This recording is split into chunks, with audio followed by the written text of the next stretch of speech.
பெற்ற நாமத்தினாலே இந்த மாலை வேளை பைபிள் ஸ்டடிக்கு வந்திருக்கின்ற உங்கள் யாவரையும் அன்போடு கூட வாழ்த்தி வரவேற்கின்றோம். கர்த்தர் நல்லவர், அவர் கிருபை என்றும் உள்ளது. ஆன்லைனிலும் பைபிள் ஸ்டடியில் பங்கு பெறுகின்ற உங்கள் யாவருக்கும் இயேசுவின் நாமத்தில் வாழ்த்துக்கள். கர்த்தர் உங்களை ஆசீர்வதிப்பாராக. இந்த மாலை வேளை வேத பாட வகுப்பை ஆண்டவருடைய பிரசன்னத்திலே நாம் ஒப்பு கொடுத்து நாம் ஜெபித்து கர்த்தருடைய வார்த்தைக்காக, அவருடைய புரிந்துதலுக்காக நாம் சேர்ந்து ஜெபிப்போம். கர்த்தருடைய ஆவியானவர் இந்த மாலை வேளையில் நம்மோடு கூட அவருடைய வார்த்தைகளை கொண்டு இடைப்பட்டு நம்மை பலப்படுத்தி விசுவாசத்தை இன்னும் பலப்படுத்த கர்த்தருடைய ஆவியானவர் உதவி செய்வாராக. இருக்கிற இடையிலே நாம் யாவரும் தலைகளை தாழ்த்தி ஜெபித்து நாம் இந்த வேத பாட வகுப்பை ஆண்டவருடைய கரத்திலே நாம் ஒப்பு கொடுப்போம். எங்களை அதிகமாய் நேசித்து வழிநடத்துகின்ற எங்கள் அன்பின் பரலோக பிதாவே, ஆசீர்வதிக்கப்பட்ட குமாரனாகிய இயேசு கிறிஸ்துவுக்காக ஸ்தோத்திரம். அவர் மூலமாய் சகலத்தையும் உண்டாக்கினவர், அவருக்கென்று சகலவற்றையும் உண்டாக்கினவர், அவரை கொண்டு சகலவற்றையும் தாங்குகிறவர்.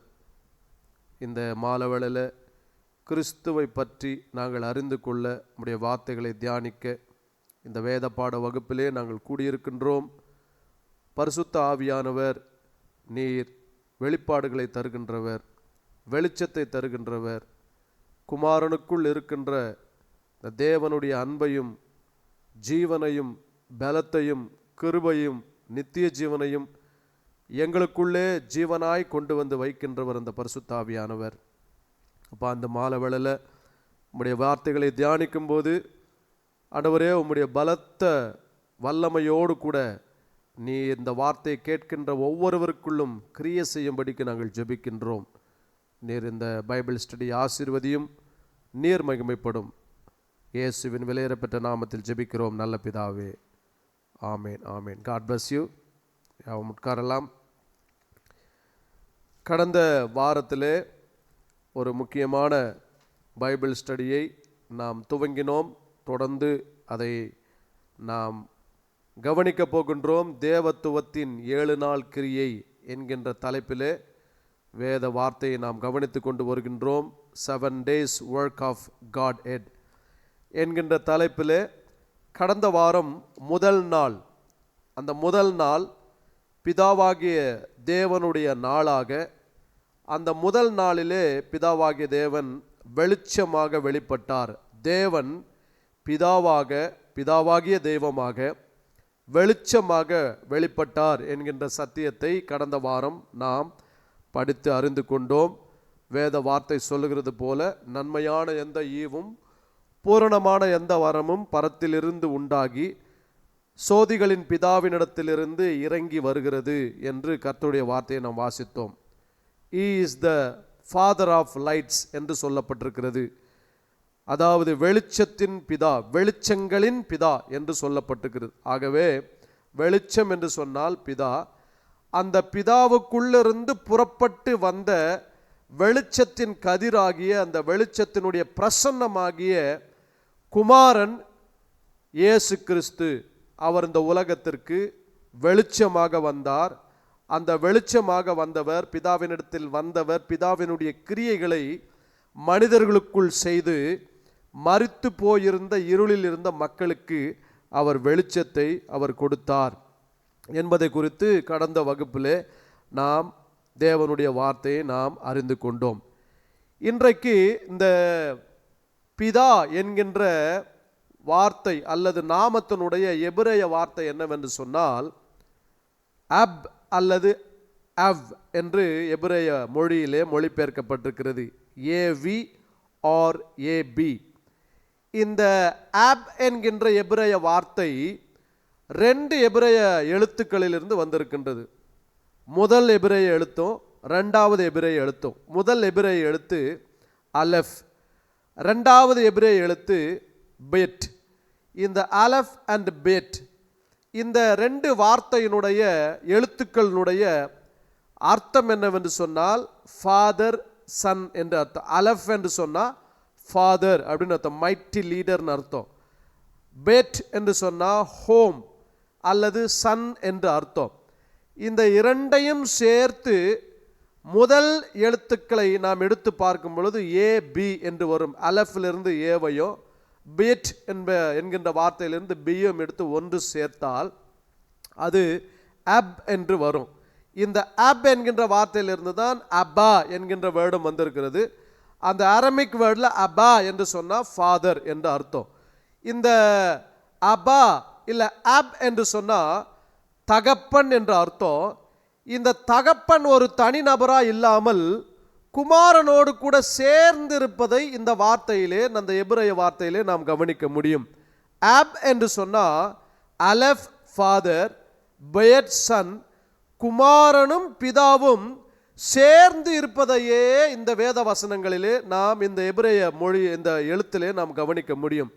ஆகவே தான் இயேசு கிறிஸ்து இந்த உலகத்திலே ஊழியம் செய்த நாட்களில் நானும் பிதாவும் ஒன்றாயிருக்கிறோம் என்று சொல்லுகின்றார். பிதா என்ன சொல்லுகின்றாரோ அதையே நான் உங்களுக்கு சொல்லுகிறேன் என்று சொல்லுகின்றார். பிதா என்ன கிரியை செய்கின்றாரோ அந்த கிரியையே நானும் செய்கின்றேன் என்று சொல்லுகின்றார். என்னை கண்டவன் பிதாவை கண்டான் என்று சொல்லுகின்றார். அது மாத்திரமல்ல, நானும் பிதாவும் ஒன்றாயிருக்கிறோம் என்று சொல்லுகின்றார், சேர்ந்திருக்கிறோம் என்று சொல்லுகின்றார். என்னை அல்லாமல் ஒருவனும் பிதாவினிடத்துக்கு வரான் என்று சொல்லுகின்றார். ஆகவே பிதா என்று சொன்னால் ஒரு நபரை மாத்திரம் அங்கு அறிமுகப்படுத்தவில்லை, அங்கு குமாரனையும் மகிமைப்படுத்துகின்றது. குமாரன் ஒருவர் சேர்ந்தால்தான் அவர் தகப்பன் என்கின்ற ஒரு ஸ்தானத்திற்கு ஒரு ஸ்தானமானது அந்த இடத்துல வருகிறதா இருக்கின்றது. பாருங்க, ஒரு பிள்ளை பிறந்தால்தான் ஒரு மனுஷனுக்கு அப்பா என்கின்ற ஸ்தானம் கிடைக்கின்றது. பிள்ளை பிறக்காத பட்சத்தில் அந்த நபரை பெயர் சொல்லி தான் அழைக்கிறோமே ஒழிய, ஒரு பிள்ளை பிறக்கும் பொழுது அந்த பிள்ளை அந்த தகப்பனை அப்பா என்று கூப்பிடுகின்றது. அந்த அப்பா என்கின்ற கூப்பிடக்கூடிய அந்த வார்த்தையானது ஏதோ ஒரு வார்த்தை அல்ல, அந்த வார்த்தைக்குள் உறவு இருக்கின்றது. The word father, it's not just the word, it is relationship, it is fellowship. அப்பா, பிதா, தகப்பன் என்கின்ற வார்த்தை ஏதோ ஒரு பெயர் அல்ல, அதற்குள்ளே உறவு இருக்கின்றது, அதற்குள்ளே ஐக்கியம் இருக்கின்றது. ஆகவே முதல் நாளில் பிதாவாக வெளிப்பட்ட தேவன், அந்த வெளிப்பட்ட தேவன் பிதாவும் இருக்கின்றார், குமாரனும் இருக்கின்றார். அவர்கள் இருவர் சேர்ந்து வெளிச்சமாக இந்த உலகத்திற்கு வெளிப்பட்டிருக்கிறார்கள். அந்த வெளிச்சம்தான் இந்த உலகத்தையே சிருஷ்டித்தது. அதைத்தான் பிதா சிருஷ்டிகர்த்தர் குமாரனை கொண்டு சகலவற்றையும் அவர் சிருஷ்டித்தார் என்று சொல்லுகின்றோம். அப்போ ஃபாதர் என்று சொன்னால் ரிலேஷன்ஷிப் என்று அர்த்தம், ஐக்கியம் என்று அர்த்தம். ஆகவே தான் தகப்பன் அப்படி என்று சொன்னால் அவங்க கீழே என்னென்ன வராங்கன்னா குடும்பம் என்பது வருகின்றது. தகப்பன் என்று சொன்னால் மனைவி பிள்ளைகள் என்று வருகின்றது. தகப்பன் என்று சொன்னால் சந்ததிகள் என்று வருகின்றது. ஆகவே தான் ஆபிரகாமுக்கு என்ன பேர்னா விசுவாசத்தின் தகப்பன். ஆபிராம் என்கின்ற பெயரை ஆண்டவர் ஆபிரகாம் என்று மாற்றினார்.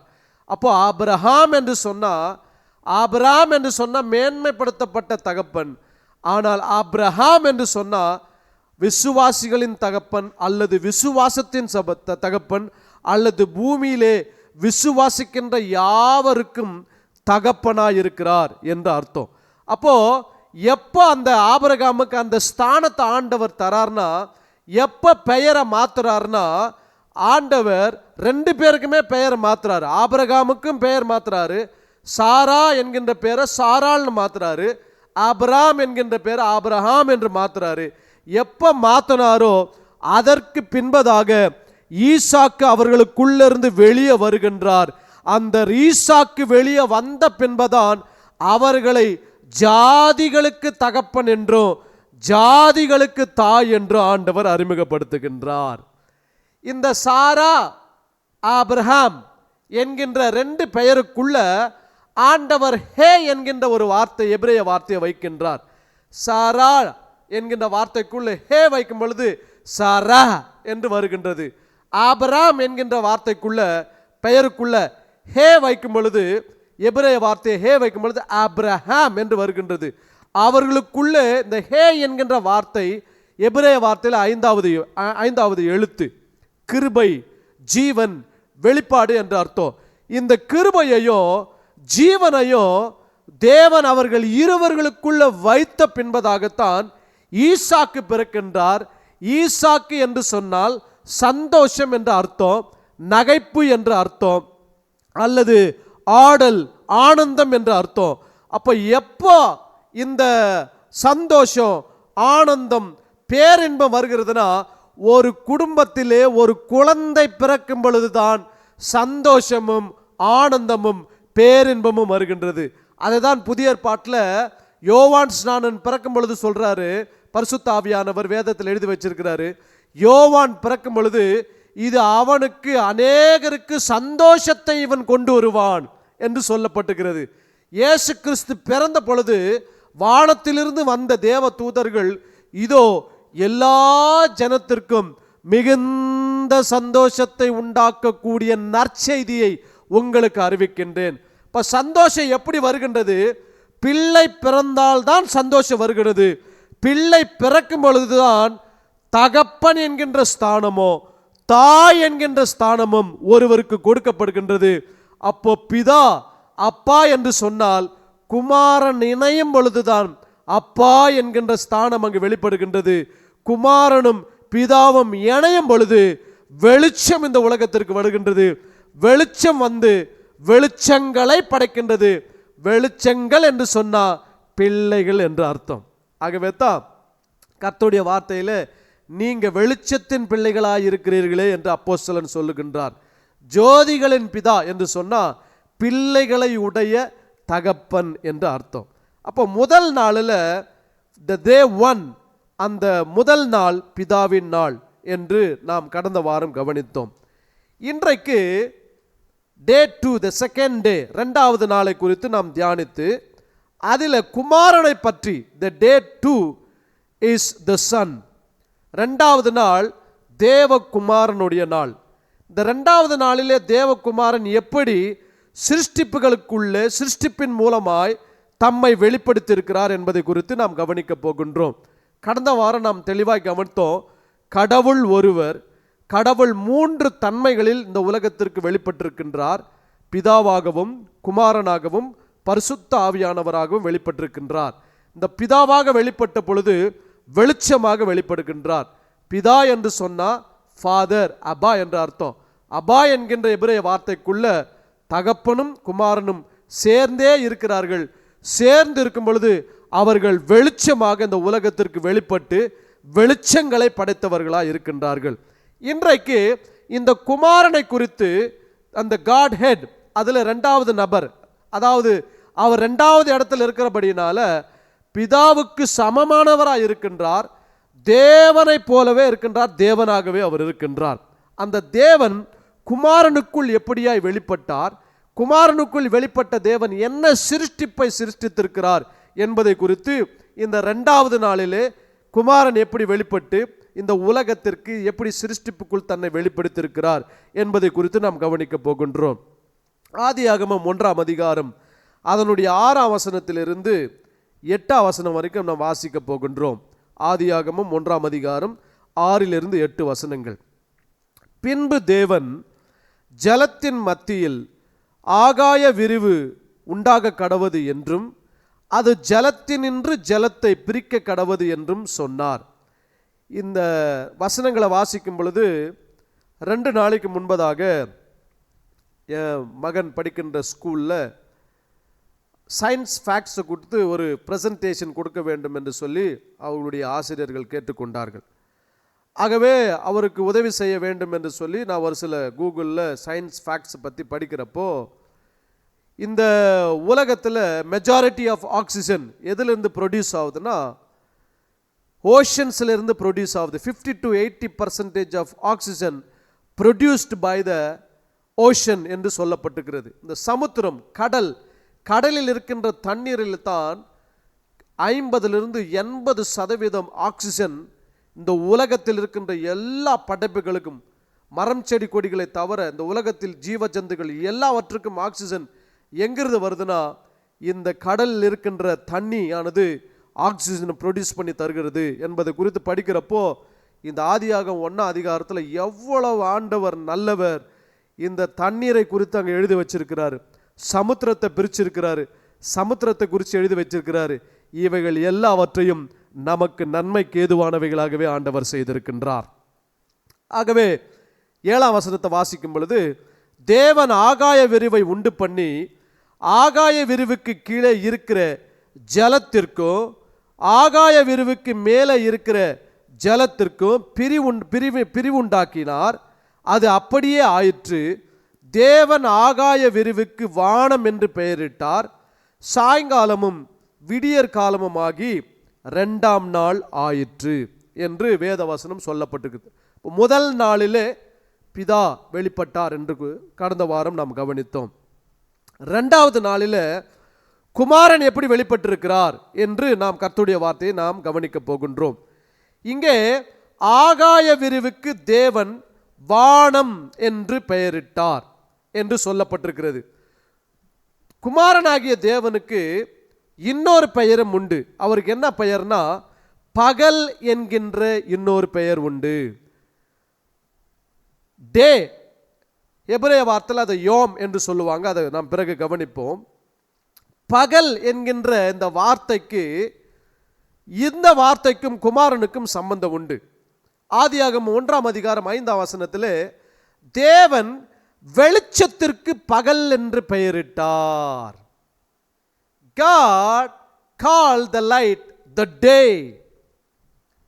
வெளிச்சத்திற்கு ஒரு பெயர் ஆண்டவர் வச்சிருக்கிறாருங்க. வெளிச்சத்துக்கு என்ன பெயர் நம்ம கூப்பிடுறது? இங்கிலீஷில் லைட்டுன்னு சொல்கிறோம், இல்லை தமிழில் விளக்குன்றோம், இல்லை ஒளின்றோம், வெளிச்சம்னு சொல்கிறோம். ஆனால் தேவன் வெளிச்சத்திற்கு ஒரு பெயரை வச்சிருக்கிறார். அந்த வெளிச்சத்திற்கு பெயர் என்னன்னா டே, யாம் அல்லது நாள் என்று அர்த்தம். இப்போ தேவன் வெளிச்சத்திற்கு பகல் என்று பெயரிட்டார், இருளுக்கு இரவு என்று பெயரிட்டார், சாயங்காலமும் விடியற் காலமுமாகி முதல் நாள் ஆயிற்று. இப்போ இந்த பகல் என்கின்ற வார்த்தையை தான் நாம் கவனிக்க போகின்றோம். அப்போ குமாரனாகிய தேவனுக்கு இன்னொரு பெயர் உண்டு. அது என்ன பெயர் என்று சொன்னால் பகல் என்கின்ற பெயர். சங்கீதம் 19:2ஆம் வசனத்தை வாசிக்கும் பொழுது பாருங்க, பகலுக்கு பகல் வார்த்தைகளை பொழிகிறது, இரவுக்கு இரவு அறிவை தெரிவிக்கிறது என்று சொல்லி சங்கீதக்காரன் எழுதுகின்றார். இந்த பகல் என்கின்ற இந்த வார்த்தையை சங்கீதக்காரன் எழுதும் பொழுது பகலோடு கூட சேர்த்து வார்த்தை என்கின்றதை ஆட் பண்ணுகின்றார். யோவான் 1ஆம் அதிகாரம் 1ஆம் வசனத்தில் ஆதியிலே வார்த்தை இருந்தது, அந்த வார்த்தை தேவனிடத்தில் இருந்தது, அந்த வார்த்தை தேவனாய் இருந்தது என்று கர்த்தருடைய வார்த்தை சொல்லப்பட்டிருக்கிறது. ஆதியாகமம் யோவான் 1:14 அந்த வார்த்தை மாமிசமாகி கிருபையினாலும் சத்தியத்தினாலும் நிறைந்தவராய் நமக்குள்ளே வாசம் பண்ணினார், அவருடைய மகிமையை கண்டோம், அவருடைய மகிமை பிதாவாகிய குமாரனுக்கு ஏற்ற மகிமையாகவே இருந்தது என்று சொல்லி கர்த்தருடைய வார்த்தையில் எழுதப்பட்டிருக்கிறது. இயேசு கிறிஸ்து தன்னை வெளிப்படுத்தும் பொழுது வார்த்தையாக வெளிப்பட்டிருக்கிறார். அந்த வார்த்தைக்குள் ஜீவன் இருந்தது என்று அப்போஸ்தலனாகிய யோவான் 1ஆம் வசனத்தில் சொல்லுகின்றார். அந்த ஜீவ வார்த்தையை நாங்கள் பார்த்தோம், அந்த ஜீவ வார்த்தையை நாங்கள் தொட்டோம், அந்த ஜீவ வார்த்தைக்குள் இருந்தது, அதற்குள் இருந்த அற்புதங்களை நாங்கள் பார்த்தோம் என்று சொல்லி வார்த்தை குறித்து விவரிக்கின்றார். பகல் என்கின்ற இந்த வார்த்தைக்கு சங்கீதக்காரர் இந்த வார்த்தையை எழுதும் பொழுது இன்னொரு வார்த்தை அதோடு கூட சேர்த்து எழுதுகின்றார். பகலுக்கு பகல் வார்த்தைகளை பொழிகின்றது. அப்போ இது எதை காண்பிக்கிறது என்று சொன்னா, ஆதியாகமம் 1:5 தேவன் வெளிச்சத்திற்கு பகல் என்று பெயரிட்டார். அந்த பகலுக்குள்ள என்ன இருக்குதுன்னா வார்த்தை இருக்கிறது. அப்ப வார்த்தை யார் என்று சொன்னால் குமாரனாகிய கிறிஸ்து வார்த்தையா இருக்கின்றார். பகல் யார் என்று சொன்னால் குமாரனாகிய கிறிஸ்து பகலா இருக்கின்றார். இந்த பகலிலே இருளானது கிரியை செய்ய முடியாது. ஏனென்றால் கிறிஸ்து பகலாய் வெளிச்சமாய் இருந்தபடியினால இருளின் கிரியைகளை அழிக்கும்படிக்கு அவர் இந்த உலகத்திற்கு வந்தார். இப்ப பகலுக்கு பகல் வார்த்தைகளை பொழிகின்றது. இந்த வார்த்தை பொழிகின்றது என்று சொன்னா பிதாவினிடத்திலிருந்து புறப்பட்டு வந்த வார்த்தையாய் இருக்கிறவர் குமாரனாகிய கிறிஸ்துவாய் இருக்கிறார். தேவன் வார்த்தையாய் இருக்கிறார். அந்த தேவன் பிதாவாகவும் குமாரனாகவும் பரிசுத்த ஆவியானவராக இருக்கின்றார். இந்த மூன்று தன்மைகளில் இருக்கின்றவர் இந்த குமாரனாகிய கிறிஸ்து இந்த உலகத்திலே வரும் பொழுது வார்த்தையாய் இந்த உலகத்திற்கு வெளிப்பட்டவர், வார்த்தையாய் இருந்தவர் இந்த உலகத்திற்கு மாம்சமாய் அவர் வருகின்றார். வார்த்தை இந்த பூமியிலே பொழிகின்றது. பொழிகிறது என்று சொன்னா மழைதான் இந்த பூமியிலே வானத்திலிருந்து வரும். அதை தான் ஏசாயா 55 அதிகாரம் கடைசி 2 வசனங்கள் சொல்லுகின்றது. மாரியும் உறைந்த மழையும் வானத்திலிருந்து பூமியை நனைத்து பூமிக்குள் இருக்கின்ற விதைகளை முளைக்குமா போல என்னிடத்திலிருந்து புறப்பட்ட வார்த்தையானது இந்த பூமிக்கு நான் அனுப்பின கிரியையை செய்து முடித்து அது என்னிடத்திற்கு திரும்ப வரும் என்று கர்த்தருடைய வார்த்தை எழுதப்பட்டிருக்குது. அப்படி என்று சொன்னால் பகலுக்கு பகல் வார்த்தை பொழிகிறது என்று சொன்னால் வார்த்தையாகிய கிறிஸ்து இந்த பூமிக்கு வந்து பூமியை நனைத்து பூமிக்குள் மரித்திருந்த விதைகளுக்கு ஜீவனை கொடுத்தார்.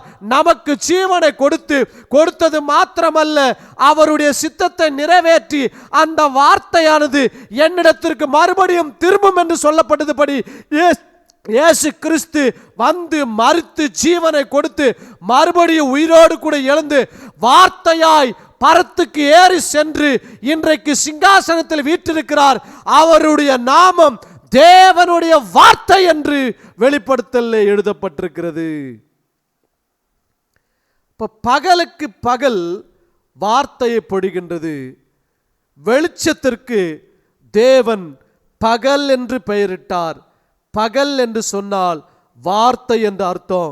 வார்த்தை என்றால் குமாரனாகி இயேசு கிறிஸ்து வார்த்தையானவர் இந்த உலகத்திற்கு மாம்சமாய் வெளிப்பட்டார்.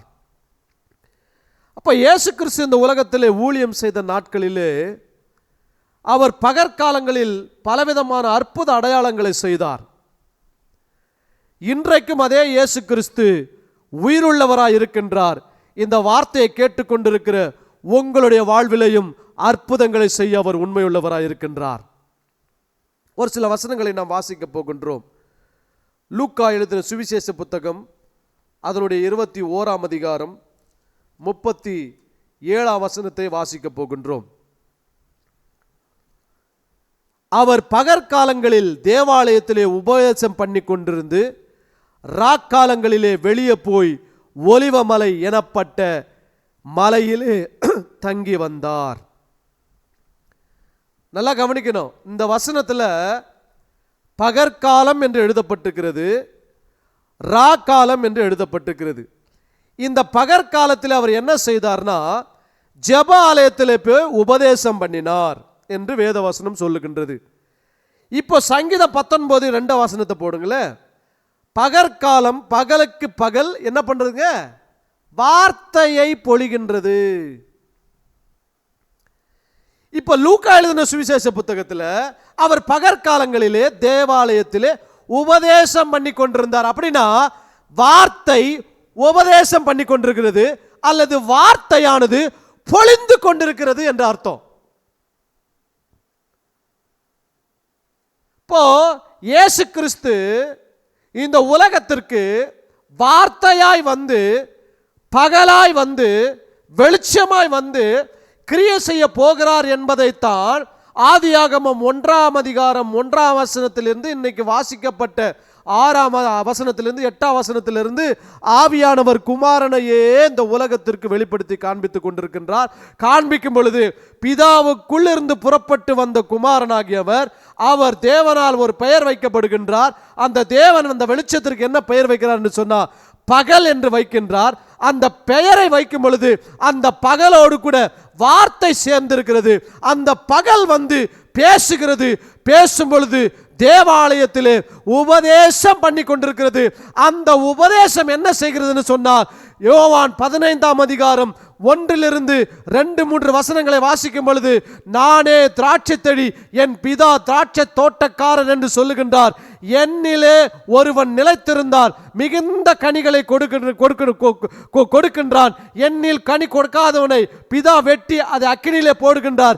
அதிக கனிகள் கனி கொடுக்கிறது எதுவோ அது அதிக கனிகள் கொடுக்கும்படிக்கு அதை சுத்தம் பண்ணுகிறார் என்று சொல்லி, என்னுடைய உபதேசத்தினாலே இப்பொழுதே நீங்கள் சுத்தமாயிருக்கிறீர்கள் என்று சொல்லுகின்றார்.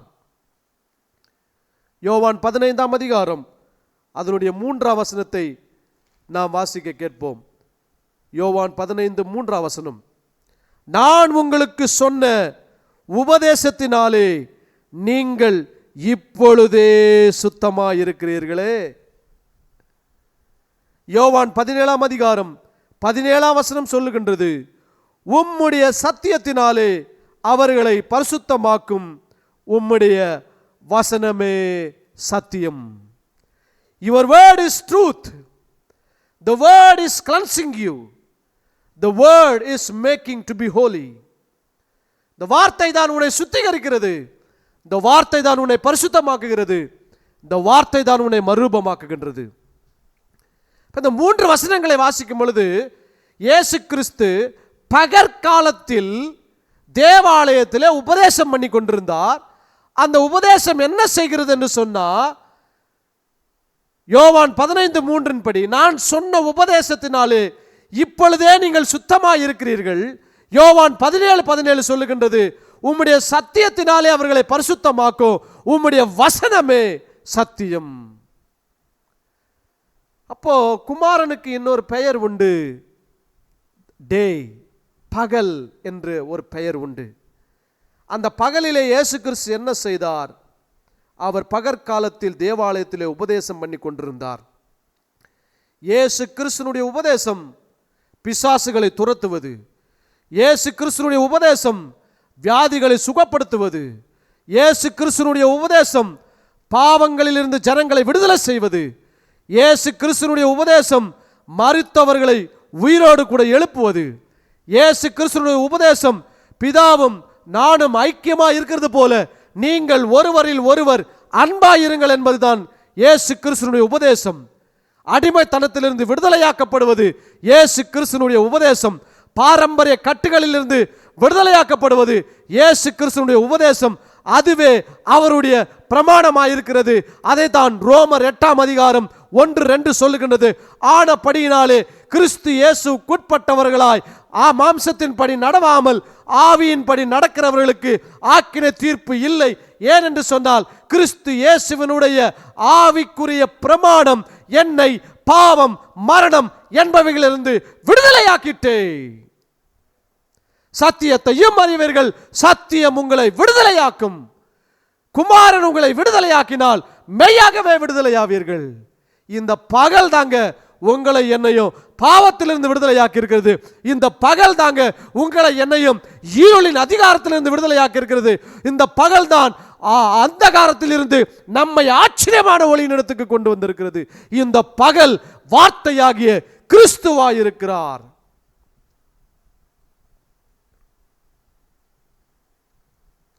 இயேசு கிறிஸ்து பகற்காலத்திலே அவர் தேவாலயத்திலே உபதேசம் பண்ணி கொண்டிருந்தார். அந்த உபதேசத்தினாலே அநேகர் வியாதியிலிருந்து சுகமாக்கப்பட்டார்கள், அநேகர் பாவ பிடியிலிருந்து விடுதலையாக்கப்பட்டார்கள், அநேகர் பலவீனத்திலிருந்து கொடிய ரோகங்களிலிருந்து சுகப்படுத்தப்பட்டார்கள். இந்த வார்த்தையை கேட்டுக்கொண்டிருக்கிற அருமையான ஐயா, அம்மா, அருமையான சகோதரா, சகோதரி, இந்த உபதேசம் உங்களை இன்றைக்கு விடுதலை செய்கின்றது. பலவீனத்திலிருந்து உங்களை விடுதலை செய்கின்றது. மரண பயத்திலிருந்து, ஆக்கினை தீர்ப்பிலிருந்து, குற்ற மனசாட்சியிலிருந்து உங்களை விடுதலை செய்து உங்களை கிறிஸ்துவின் சிந்தையுடையவர்களாய் சந்தோஷமாய் ஜீவனை பெற்றவர்களாய் வைக்க இந்த உபதேசமானது உங்களுக்கு உதவி செய்கிறதா இருக்கின்றது.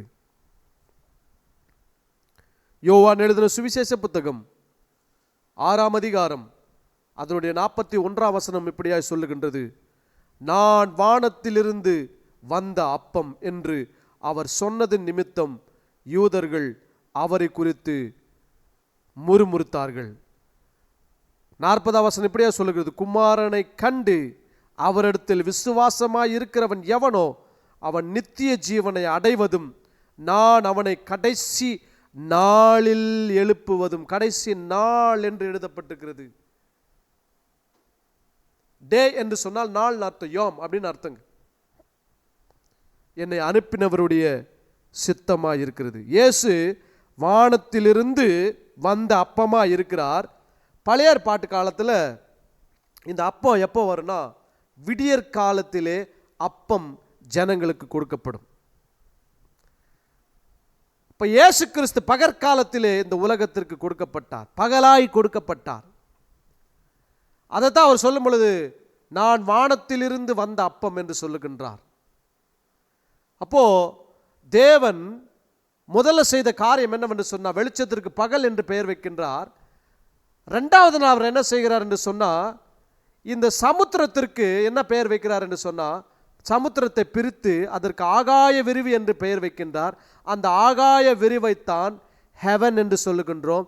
ஆகாய விரிவுக்கு வானம் என்று பெயர் வைத்தார். அந்த வானத்திலிருந்து வந்த அப்பம் தான் இஸ்ரவேல் ஜனங்கள் மன்னாவாக சாப்பிட்டார்கள். அந்த வானத்திலிருந்து வந்த வார்த்தை தான் கிறிஸ்துவாய் இருக்கிறார். அந்த கிறிஸ்துவை நாம் இன்றைக்கு ஜீவ வார்த்தையாய் புசித்துக் கொண்டிருக்கின்றோம். அப்ப அந்த மன்னா எப்போ அவங்களுக்கு கொடுக்கப்படும்னா விடியற் காலத்திலே அவர்களுக்கு மன்னா கொடுக்கப்படும், பகற்காலத்திலே. அதனால வேதத்தில் வாசிக்கும் பொழுது என்ன எழுதப்பட்டிருக்கிறதுனா விடியற் காலமும் சாயங்காலமும், விடியற் காலமும் சாயங்காலமும், விடியற் காலமும் சாயங்காலமும் என்று எழுதப்பட்டிருக்கிறது.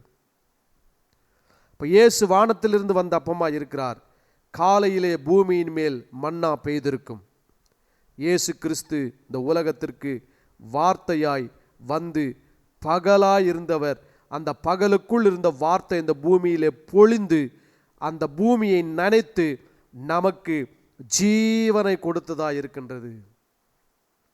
இந்த மன்னாவை கொடுக்கும் பொழுது ஆண்டவர் இந்த மன்னாவோடு கூட சேர்த்து பனியும் சேர்த்து கொடுத்தாருங்க. இந்த பனியும் சேர்த்து கொடுக்கும்போது இந்த மன்னா என்ன பண்ணாது, கெட்டு போகாது. இந்த பனியும் மன்னாவும் சேர்ந்து தான் இருக்கும். இந்த மன்னா பிதாவினுடைய வார்த்தையாகிய கிறிஸ்து. இந்த பனி யாருன்னா பரிசுத்த ஆவியானவர். பரிசுத்த ஆவியானவரையும் குமாரனையும் பிரிக்கவே முடியாது, குமாரனையும் பிதாவையும் பிரிக்கவே முடியாது. பிதா குமாரன் பரிசுத்த ஆவியானவர் இவர்கள் ஐக்கியமுடையவர்களாய் இருக்கிறார்கள். இவர்கள் ஒருவராய் இருக்கிறார்கள். ஒரு கடவுள் மூன்று தன்மைகளில் ஐக்கியமுடையவராய் அன்புடையவராய் இந்த உலகத்திற்கு ஒரே ஆவியை உடையவராய் ஒரே சிந்தனை உடையவர்களாய் வெளிப்பட்டிருக்கிறார்கள். யோவான் 9ஆம் அதிகாரம் 4ஆம் வசனம். ஆண்டவர் இந்த 9ஆம் அதிகாரத்தில் ஒரு பிரியவை குருடனை ஆண்டவர் சந்திக்கின்றார். அவன் இதுவரைக்கும் வெளிச்சத்தை பார்த்தது கிடையாது. ஏன்னா பைபிள் தெளிவாக சொல்லுகிறது, அவர் அப்புறம் போகையில் பிறவி குருடனாகிய ஒரு மனுஷனை கண்டார். he was born dead, born blind. அவன் பிறவி குருடன் அப்படின்னா வெளிச்சத்தை பார்த்ததுக்கான சாத்தியமே கிடையாது. there is no chance to see the light because he was blind, born blind. இப்போ இவனை சந்திக்கும் பொழுது அப்பொழுது அவருடைய சீஷர்கள் அவரை நோக்கி, ரபி, இவன் குருடனாய் பிறந்தது யார் செய்த பாவம் என்று சொல்லுகின்றார்கள். இவன் செய்த பாவமோ இவனை பெற்றவர்கள் செய்த பாவமோ என்று கேட்டார்கள். இயேசு பிரதியுத்தரமாக, அது இவன் செய்த பாவம் அல்ல, இவனை பெற்றவர்கள் செய்த பாவம் அல்ல, தேவனுடைய கிரியைகள் இவனிடத்தில் வெளிப்படும் பொருட்டு இப்படி பிறந்தான். இங்க தேவனுடைய கிரியை என்று எழுதுகிறார். the work of God. என்னுடைய டீச்சிங்கினுடைய தலைப்பு என்னன்னா the 7-day works of Godhead. அன்னைக்கு தேவனுடைய கிரியை பகற்காலத்தில் வெளிச்சம் பகலாய் வெளிப்பட்டு பகலுக்குள் இருந்த வார்த்தை இந்த பூமியிலே பொழிந்து இந்த பூமியை நனைத்து பூமிக்கு ஜீவனை கொடுத்தது. அந்த பகலாய் வார்த்தையாய் இருக்கிற குமாரனாகிய கிறிஸ்து ஒரு பிறவி குருடனை பார்க்கின்றார். வெளிச்சத்திற்கு பகல் என்று தேவன் பெயரிட்டார். இப்ப இந்த குருடனை கிறிஸ்து பார்க்கின்றார். பகல் பார்க்கின்றது, வெளிச்சம் பார்க்கிறது. ஆனால் இங்கே பிறவி குருடனாய் இருக்கிற மனுஷன் இந்த பகலையும் வெளிச்சத்தையும் பார்க்கவில்லை, குருடனுக்கு பகல் எப்படி இருக்குன்னு தெரியாது, வெளிச்சம் எப்படி இருக்குன்னு தெரியாது. ஆனால் கிறிஸ்து பகலையும் வெளிச்சத்தையும் உனக்கு காண்பிக்கின்றார்.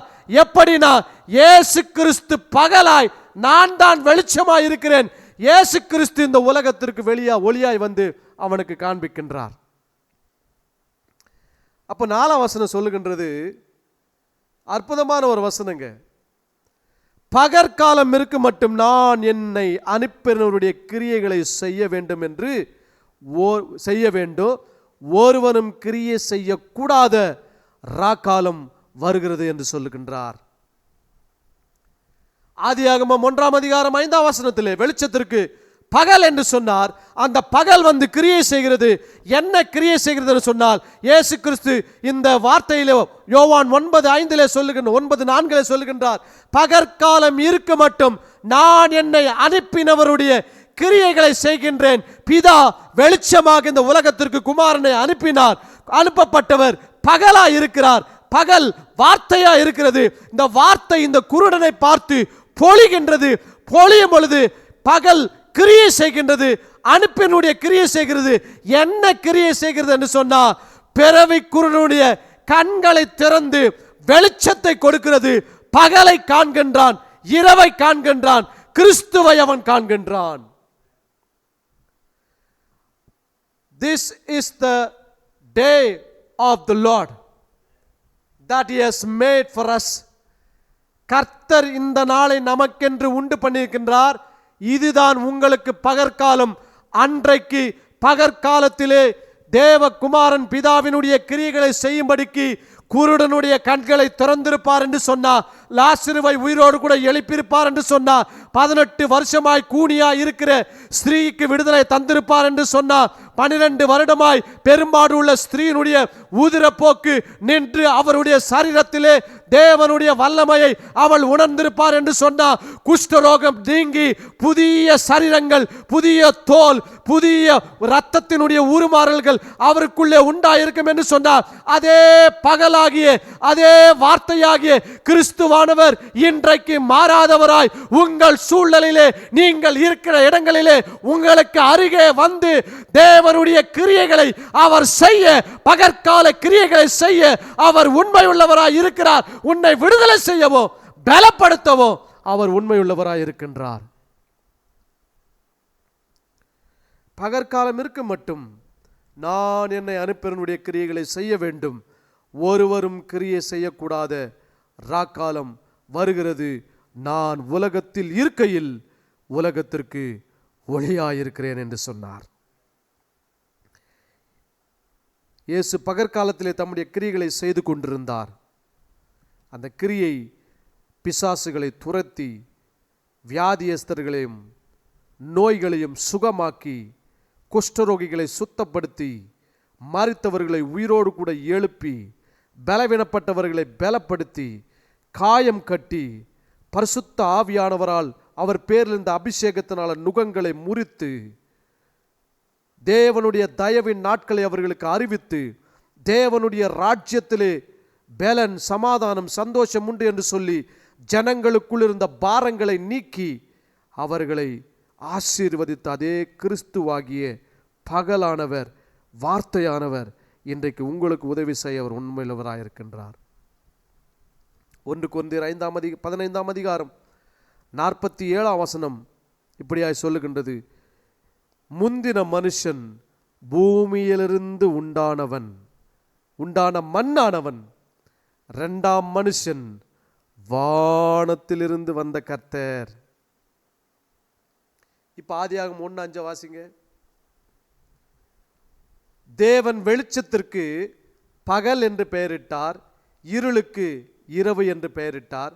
6ஆம் வசனத்திலிருந்து வாசிக்கும் பொழுது ஆகாய விரிவுக்கு வானம் என்று பெயரிட்டார் என்று சொல்லி 7ஆம் வசனத்தில் இருக்குங்க. ஆதியாகமம் 1:7ஆம் வசனத்தை போடுங்க.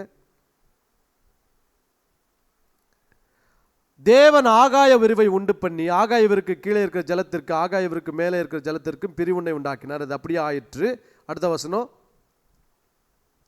தேவன் ஆகாய விரிவுக்கு வானம் என்று பெயரிட்டார். முந்தின ஆதாம் பூமியிலிருந்து வந்தவன், ஆனா பிந்தின ஆதாம் வானத்திலிருந்து வந்த கர்த்தர். அந்த வானத்திலிருந்து வந்த கர்த்தர் வெளிச்சமாய் இருந்தவர். அந்த வெளிச்சத்திற்கு தேவன் பெயர் வைக்கின்றார், பகல் என்று பெயர் வைக்கின்றார். அந்த பகலிலே வானம் தெரியும். யாருன்னா இரவுல வானத்தை பார்த்துருக்கிறீங்களா? வானம் அங்கே தான் இருக்கும், ஆனால் வானம் நமக்கு தெரியாது. வானத்தில் இருக்கின்ற நட்சத்திரங்கள் தான் தெரியும். ஆனால் பகலிலே பார்க்கும் பொழுது வானத்தையும் மேகங்களையும் ஆகாய விரிவையும், வானம் என்ன நிறத்தில் இருக்கு, ப்ளூ கலரில் இருக்கு. ஏன்னா கடலானது ப்ளூ கலரில் இருக்கிறதுனால வானம் கடலை ரிஃப்ளெக்ட் பண்ணுது, அது ப்ளூ கலரில் தெரியுது. அதை தான் பகல் என்று சொல்லுகின்றோம். அப்ப கிறிஸ்து வானத்திலிருந்து வந்த கர்த்தர். அவர் எப்படி வந்தார்னா, வார்த்தையாய் இந்த பூமியின் மேல் பொழிந்தார். பொழிந்து மனுஷர்கள் மேல் பொழிந்து மனுஷர்களுக்குள்ள ரட்சிப்பை கொடுத்து ஜீவனை கொடுத்தவராய் இருக்கின்றார். இப்போ இயேசு வானத்துக்குரியவர், வானத்திலிருந்து வந்த கர்த்தர். இப்போ 2-3 வசனங்களை மாத்திரம் வாசித்து இன்றைக்கு நம்முடைய பைபிள் ஸ்டடியை நாம் முடிக்க போகின்றோம். இந்த 2வது நாள் என்ன நடந்ததுன்னா, ஆண்டவர் ஆகாய விரிவை சமுத்திரத்தை 2ஆக பிளந்து வானத்தின் மேலே இருக்கின்ற ஆகாய விரிவுக்கு ஒரு பேர் வைக்கிறார். என்னன்னு பேர் வைக்கிறார்னா, ஹெவன் பேர் வைக்கிறார், வானம் என்று பெயர் வைக்கின்றார். அந்த வானத்திலிருந்து வந்தவர் தான் குமாரனாகி இயேசு கிறிஸ்து 2வது நபராக இருக்கின்றார். அந்த வானம் என்று பெயர் வைத்த பின்பதாக அந்த வார்த்தையில் எழுதுகின்றார், சாயங்காலமும் விடியற் காலமும் ஆகி 2ஆம் நாளாயிற்று. The second day is the day of the Son of God. The first day is the day of the Heavenly Father. ஆகவேதான் பிதா என்கின்ற வார்த்தை எங்கெங்கெல்லாம் நியூ டெஸ்டமெண்ட்ல இயேசு கிறிஸ்து பயன்படுத்துகிறாரோ, பரலோக பிதா, பரலோக பிதா, பரத்தின் பிதா, பரத்தில் இருக்கிற பிதா, வானத்து பிதா. அந்த பரலோகத்தில் இருக்கின்ற வானத்தில் இருக்கின்ற பிதாவினிடத்திலிருந்து வந்தவர் வானத்துக்குரியவராகிய குமாரனாகிய கிறிஸ்து. அவருக்கே ஒரு பேரை உண்டுங்க, அவர் பேரே வானங்க. அவர் பேர் பகல், அவர் பேர் வானம். இந்த பகலுக்குள்ள there is no darkness in the day. அவர்தான் ஹெவன். வானம் அப்படின்னா ஹெவன் அப்படின்னு அர்த்தம். அந்த வானம் யாருன்னா கிறிஸ்து தான் வானம். Most of the Christians' desire today is that they want to go to heaven. இன்னைக்கு அதிகப்படியான கிறிஸ்தவர்களுடைய விருப்பம் என்னன்னா, பரலோகத்துக்கு போகணும், அதுதான் அவங்களுடைய விருப்பம். பட் அது இல்லைங்க நம்முடைய விருப்பம். பரலோகம் உங்களுக்குள் இருக்கின்றது. கிறிஸ்து மகிமையின் நம்பிக்கையாய் உங்களுக்குள் இருப்பதே அந்த ரகசியமாம். The glory of the heaven, the darling of the heaven, பரலோகத்தினுடைய செல்ல பிள்ளை, பரலோகத்தினுடைய மகிமை, பரலோகத்தினுடைய பூரண அழகு கிறிஸ்து உங்களுக்குள் அவர் மகிமையின் நம்பிக்கையாய் அவர் இருக்கின்றார். உங்களை விட ஹெவன் பெருசு கிடையாதுங்க. அப்படின்னா உங்களை விட ஹெவன் அழகே கிடையாது. நம்ம நினச்சிட்டு இருக்கிறோம் பரலோகத்தில் இது அழகாக இருக்கும், அது அழகாக இருக்கும், தங்க ரோடு இருக்கும், முத்துக்கள் இருக்கும், மரகதம் இருக்கும், வைடூரியங்கள் இருக்கும், அது இருக்கும், இது இருக்குன்ட்டு பைபிளில் எத்தனையோ ரத்தன கற்கள், 12 விதமான கற்கள் சொல்லப்பட்டிருக்கிறது. அந்த கல்லை பார்க்கறதுக்காக அது அழகாக இருக்குன்ட்டு அதை குறித்து வாசிக்கிறோம். ஆனால் உங்களுக்கு ஒரு விஷயம் தெரியுங்களா?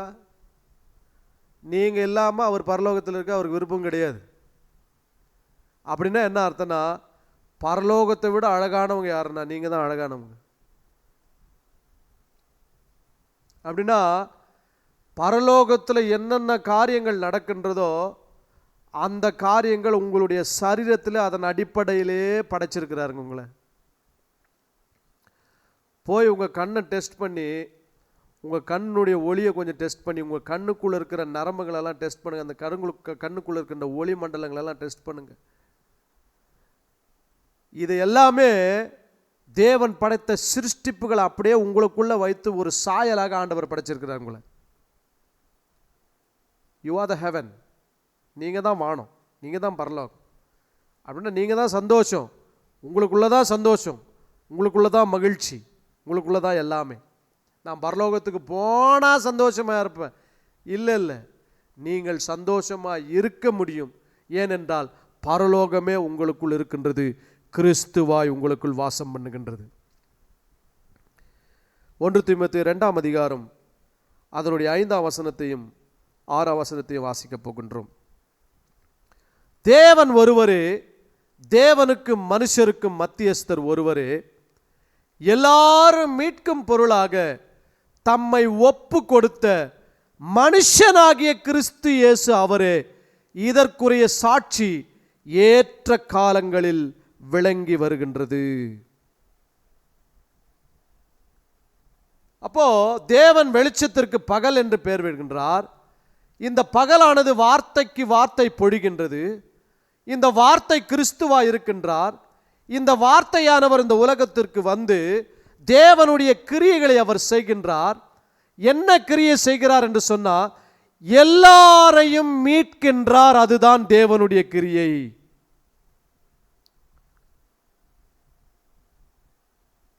உங்களை மீட்டெடுத்திருக்கிறாருங்க, அதுதாங்க தேவனுடைய கிரியையே. 7 நாள் சிருஷ்டிப்பில் அவர் செய்த கிரியையை 7 நாள் சிருஷ்டிப்புகள் அவ்வளவு அழகாய் விவரித்தாலும் ஒரு கிரியை அதிலும் மேலானது என்னன்னா, உங்களையும் என்னையும் மீட்டெடுத்திருக்கிறார் இல்லையா, ரத்தத்தை கொடுத்து. அதுதாங்க கிரியை, தேவனுடைய கிரியைகளிலே பெஸ்டான ஒரு கிரியை.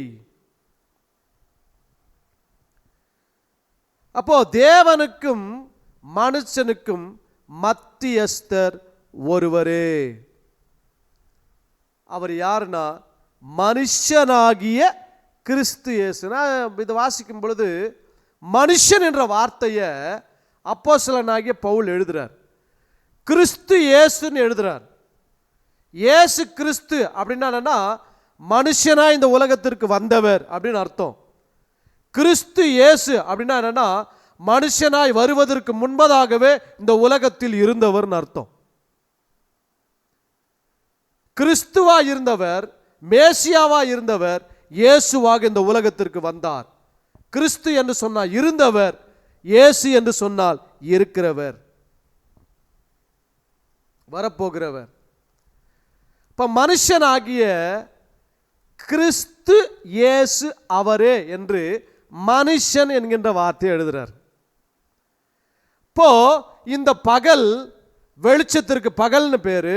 இந்த பகல் வார்த்தையை பொழிகின்றது. இந்த வார்த்தை மாமிசமானது. அப்படின்னா மனுஷனானது. எதற்காக மனுஷனானது? எல்லாரையும் மீட்கும்படிக்கு மனுஷனானது. எப்படி இருந்தவர்? கிறிஸ்து இயேசுவாய் இருந்தவர்.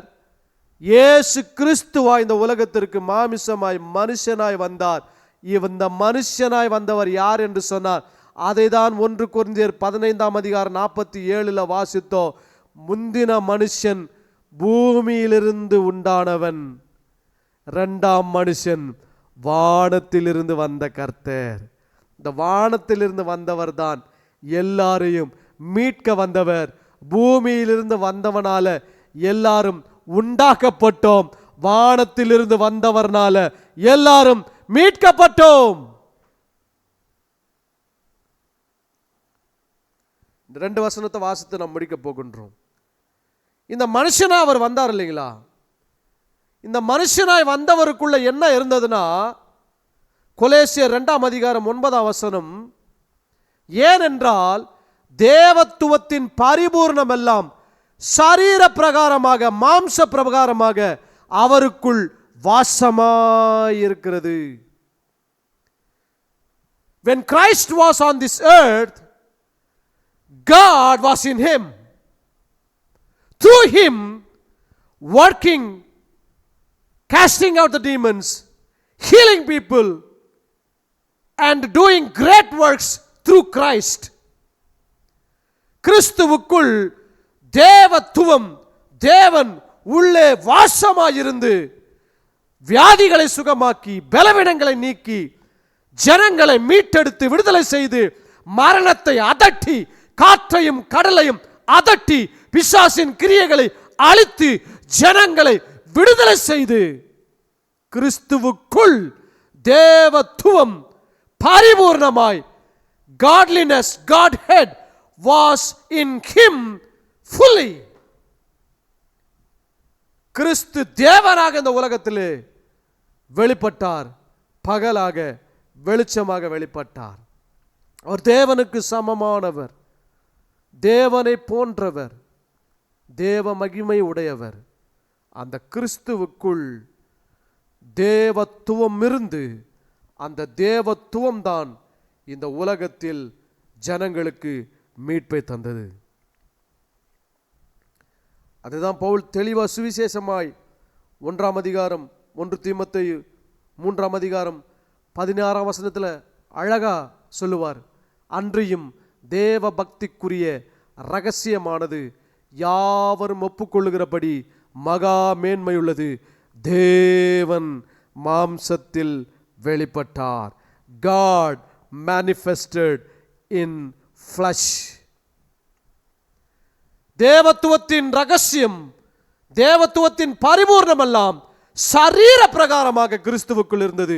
அந்த சரீர பிரகாரமாக இருந்தவர் தேவனாக இந்த மாம்சத்தில் வெளிப்பட்டார். ஆவியிலே நீதியுள்ளவர் எனப்பட்டார், நீதியுள்ளவர் என்று விளங்கப்பட்டார், தேவதூதர்களால் காணப்பட்டார், புறஜாதிகளிடத்தில் பிரசங்கிக்கப்பட்டார், உலகத்திலே விசுவாசிக்கப்பட்டார், மகிமையிலே எடுத்து கொள்ளப்பட்டார். இந்த தேவன் வெளிச்சமாயிருந்தவர், பகலாயிருந்தவர், வார்த்தையாயிருந்தவர் இப்பொழுது மாமிசமாய் வந்து ஜனங்களை தொட்டு சுகமாக்கி விடுதலை செய்து, ஜனங்களுடைய பாவத்திற்காக மாம்சத்திலே இரத்தத்தை சிந்தி, மாம்சத்திலே கொலையுண்டு மரித்து, மாம்சத்திலே அடக்கம் பண்ணப்பட்டு, அதே மாம்சத்தில் தேவனுடைய ஆவியினாலே உயிரோடு கூட எழுந்து, மாம்சத்தோடு கூட சீஷர்களுக்கு தம்மை உயிருள்ளவராய் காண்பித்து, மாம்சத்திலே அவர் பரத்துக்கு எடுத்துக்கொள்ளப்பட்டு, இப்பொழுது மாராநாதா என்று இயேசு கிறிஸ்து வருகிறவராய் இருக்கின்றார். இயேசு உயிரோடு கூட எழுந்த போது தோமாவுக்கு சொல்றாரு, எல்லாரும் ஆவி ஆவி ஆவி ஆவி என்று கலங்குகின்றார்கள். அப்ப ஆண்டவர் சொல்றார், சந்தேகப்படாதீங்க, என்னை வந்து தொட்டு பாருங்க. ஒரு ஆவிக்கு மாம்சம் இருப்பாதே. லூக்கா 24 அதிகாரம் 38 39 வசனங்கள் சொல்லுகின்றது. அவர் அவர்களை நோக்கி, ஏன் கலங்குகிறீர்கள்?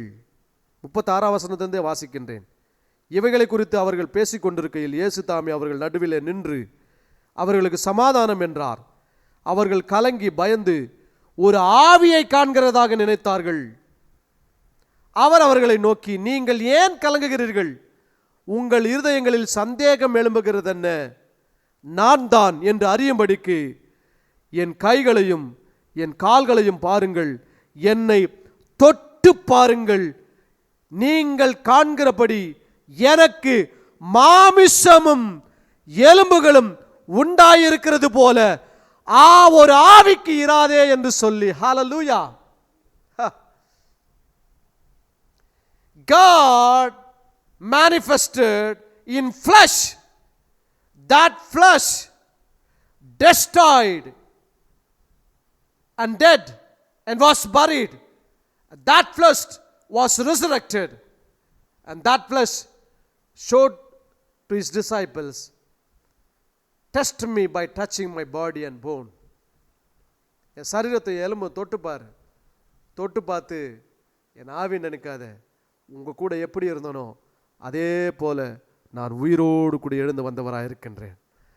அன்றைக்கு அவர்கள் பார்த்த மாமிசமாய் பார்த்த இயேசு கிறிஸ்து போலவே உங்களுக்கு அவர் மனுஷனாய் வந்து உங்களுக்கு உதவி செய்ய அவர் உண்மையுள்ள தேவனாய் இருக்கின்றார். உங்களுக்கு யாரும் உதவி செய்யலன்னு நினைக்காதீங்க, உங்களுக்கு யாரும் இல்லைன்னு நினைக்காதீங்க. உங்களுக்கு யாரும் உதவி செய்யணும்னு அவசியம் கிடையாது. உங்களுக்கு இவங்கெல்லாம் தேவை அப்படின்னு நீங்கள் எதிர்பார்க்கணும்னு அவசியம் கிடையாது.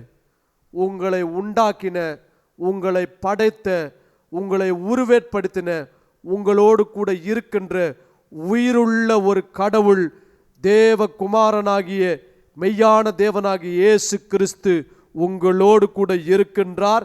அவர் உலகத்தின் முடிவு பரியந்தும் உங்களோடு கூட இருக்கிறவர். கடைசி ஒரே வசனங்க, 1 யோவான் 5ஆம் அதிகாரம் 9-13 வசனங்களை வாசித்து நம்முடைய பாடத்தை நாம் முடிக்க போகின்றோம். 1 யோவான் 5ஆம் அதிகாரம் 9ஆம் வசனத்திலிருந்து வாசிக்கின்றேன். பவுல் சொல்லும் பொழுது ஏற்ற காலங்களிலே இந்த சாட்சி விளங்கி கொண்டிருக்கிறது என்று சொல்றார். 1 தீமோத்தேயு 2ஆம் அதிகாரத்தில் வாசித்தோ, ஏற்ற காலங்களிலே இந்த சாட்சி விளங்கி கொண்டிருக்கிறது. அது என்ன சாட்சி? 9ஆம் வசனம், நான் மனுஷனுடைய சாட்சியை ஏற்றுக்கொண்டால் அதை பார்க்கிலும் தேவனுடைய சாட்சி அதிகமாக இருக்கிறது.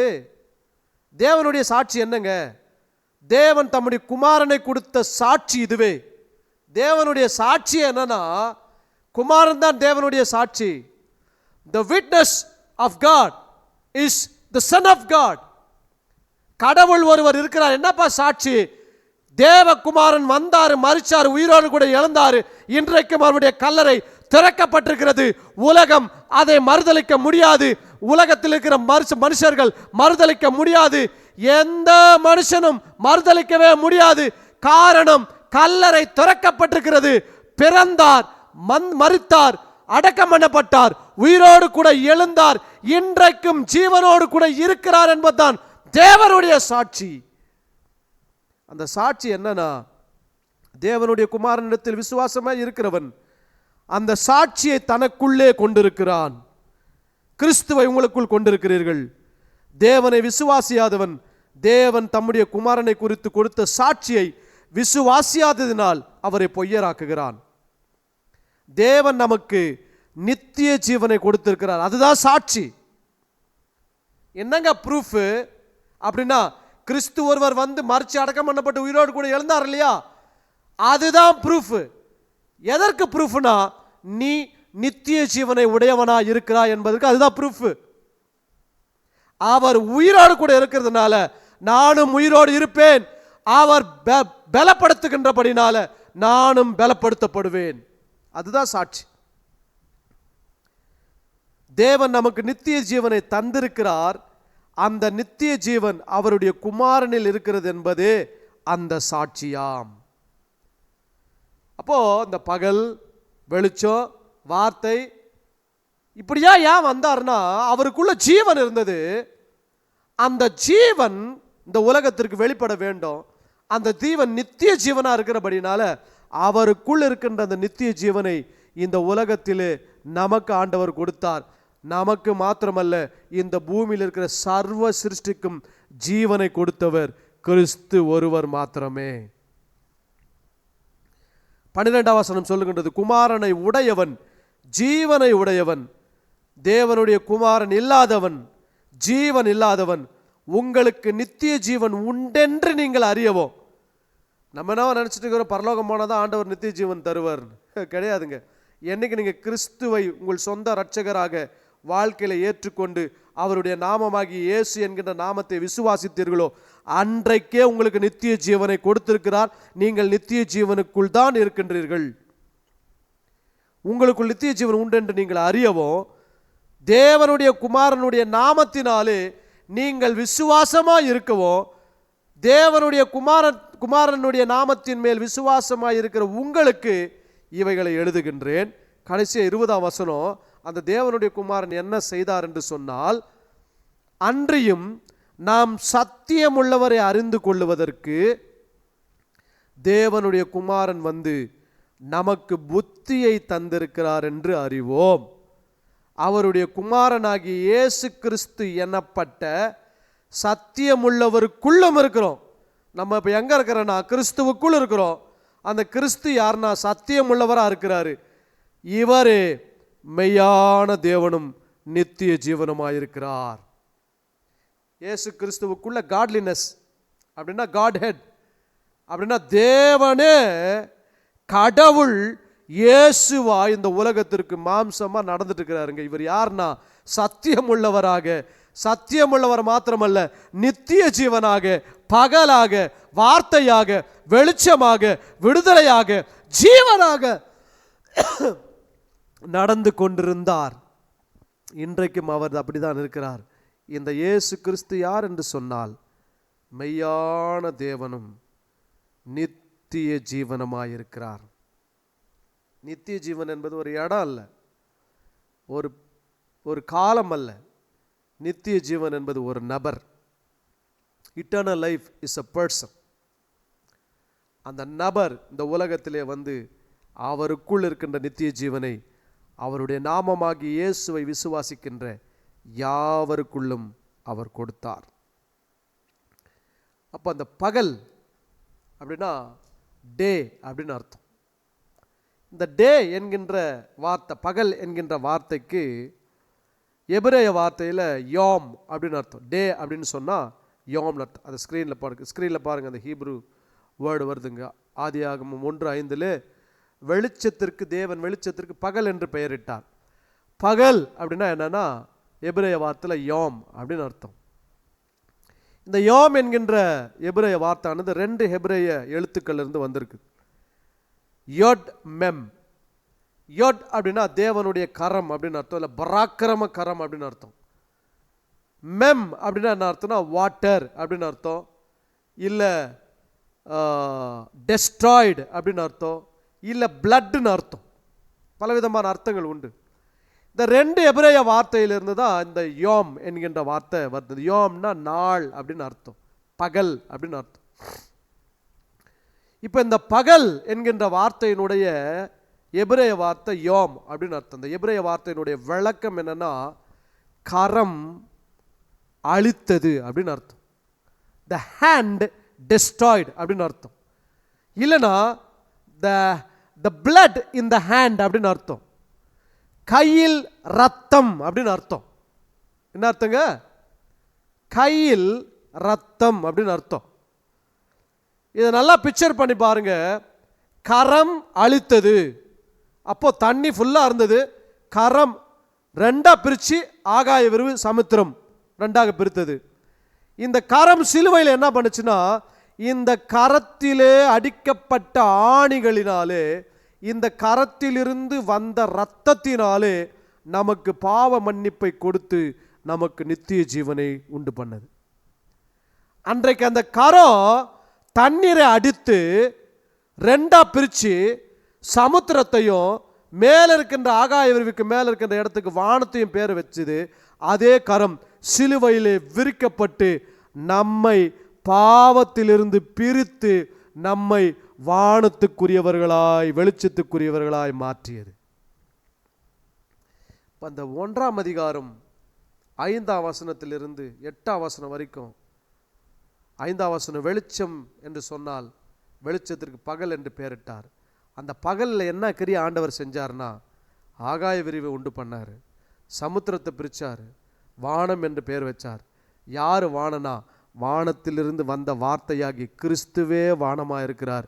வந்தவர் பகலாக இருக்கிறார், வார்த்தையாக இருக்கிறார். அந்த வார்த்தையாய் வந்தவர் மாமிசமாய் வந்தார். மாமிசமாய் வந்த பொழுது தேவத்துவத்தின் பரிபூர்ணமெல்லாம் அவருக்குள் பரிபூர்ணமாக இருந்து சிலுவையிலே அந்த கரம் விரிக்கப்பட்டதினாலே, ஆணிகள் அடிக்கப்பட்டு ரத்தம் சிந்தப்பட்டதினாலே, அந்த இரத்தத்தினாலே பாவ மன்னிப்பை உண்டு பண்ணி நமக்கு ரட்சிப்பை கொடுத்த தேவகுமாரனாகி இயேசு கிறிஸ்து அன்றைக்கே 2ஆம் அதிகாரத்தில் 2ஆம் வசனத்தில், ஆதியாகமம் 1ஆம் அதிகாரம் 5ஆம் வசனத்திலிருந்து 8ஆம் வசனம் வரைக்கும் அவர் 2வது நாளில் வெளிப்பட்ட தேவகுமாரனாய் இருக்கின்றார்.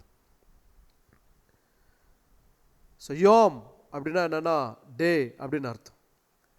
இந்த யோம் என்கின்ற எபிரேய வார்த்தையினுடைய ரூட் வேர்ட் மீனிங் என்னன்னா த ஹேண்ட் அண்ட் த பிளட் அப்படின்னு அர்த்தம்.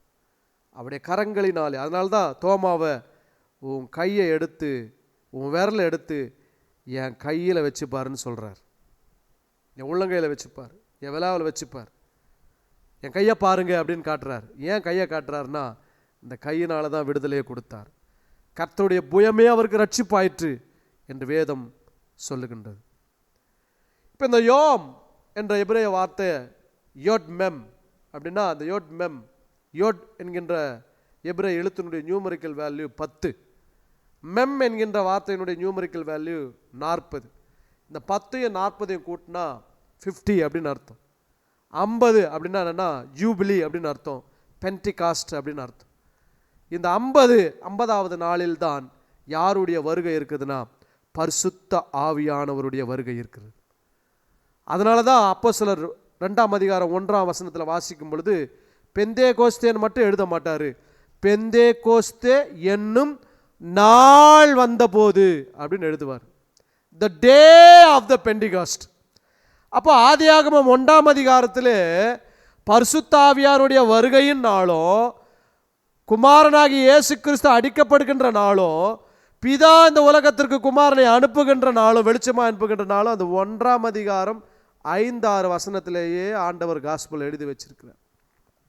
இவ்வளவு காரியத்தை செய்ய போகின்றவர், இந்த உலகத்தை செய்தவர், இந்த உலகத்திற்கு பிதாவின் உன்னத கிரியை ஆகிய மனுக்குலத்தை மீட்டெடுக்கும்படிக்கு மாம்சமாக இந்த உலகத்தில் வந்து ஜனங்களை விடுதலை செய்தார். பாவத்தில், வியாதியில், எல்லா சாபத்திலிருந்து விடுதலை செய்தார். ஒருவேளை இந்த இயேசு கிறிஸ்து என்னையும் விடுதலை செய்வாரா, எனக்கு உதவி செய்வாரா, இல்லை கிறிஸ்தவங்களுக்கு மாத்திரம்தான் அவர் செய்வாரா? இல்லைங்க, இயேசு கிறிஸ்து கிறிஸ்தவர்களுக்கு மாத்திர கடவுள் அல்ல, இந்த உலகத்தில் மாம்சமாய் மனுஷனாய் படைக்கப்பட்ட எல்லாருக்கும் ஜீவனுள்ள தேவனாய் இருக்கிறார்.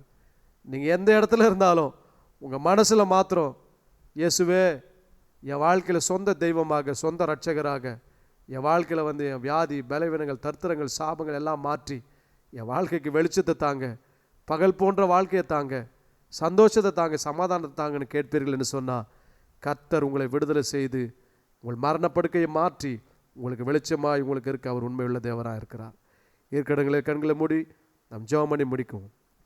எங்களை அதிகமாய் நேசிக்கின்ற எங்கள் அன்பின் பரலோக பிதாவே, 2ஆம் நாளிலே தேவன் குமாரனாக இந்த உலகத்திற்கு வெளிப்பட்டு பகலாய், வெளிச்சமாய், வார்த்தையாய் வெளிப்பட்டு வானமாய், இந்த வானத்திலிருந்து பொழிகின்ற மன்னாவாய், மழையாய், உயிர்ப்பிக்கின்ற கிரியை செய்தவரே, இந்த வார்த்தை கேட்டுக்கொண்டுகிற ஒவ்வொருடைய வாழ்விலேயும் உடைய உயிர்ப்பிக்கின்ற கிரியைகள் உண்டாகும்படிக்கு ஜெபிக்கின்றோம்.